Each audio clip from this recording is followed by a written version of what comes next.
I worked for a ventilation company in the UK, and we had plenty of ventilators lined up ready to go and be used for the NHS. Right. And we had a couple of conversations with the Department of Health, and they weren't interested at all, even though the ventilator challenge was going on. And,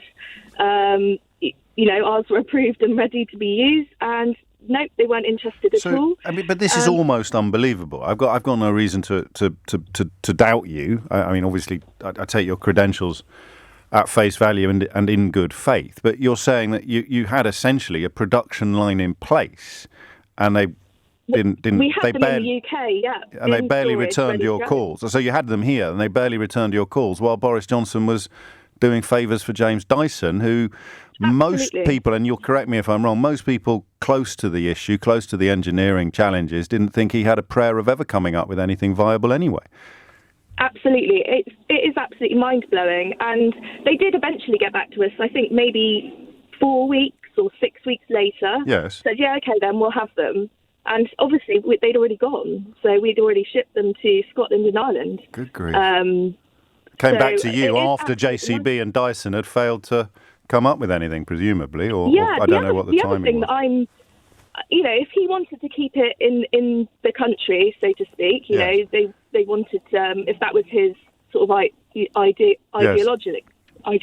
sorry, then I get it. But why, now that we've had this paper published about all the ventilators, where they came from, who made them, and where they went, and how many were bought, which is an official published paper. Yes. Why have we bought so many Chinese ventilators at £50,000 a go? Bearing in mind, the average ventilator costs between 10 and 15,000 Right. to buy. We have bought hundreds of these Chinese ventilators at £50,000 a go, and they were the only ones that wanted cash up front. Everybody else was happy to, be paid at a later date post-pandemic. I just find it all very bizarre and very... Could it possibly be linked in some way, if not specifically, then tangentially, to the story today published by the anti-corruption campaigners Transparency International, who say that more than £2 billion of PPE and testing contracts were awarded by the government to companies with links to prominent Tories? I wonder, Alicia. I mean... Yeah, who knows? Who knows? The cynic in me wants to jump up and down and say it's blindingly obvious, but...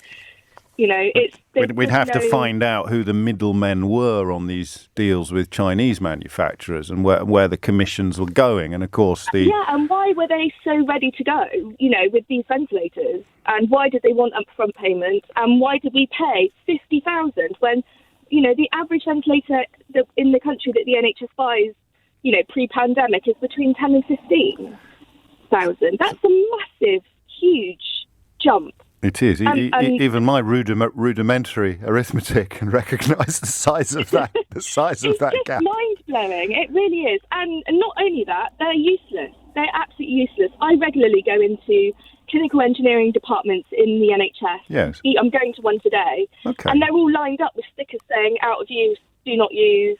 They haven't even lasted 6 months.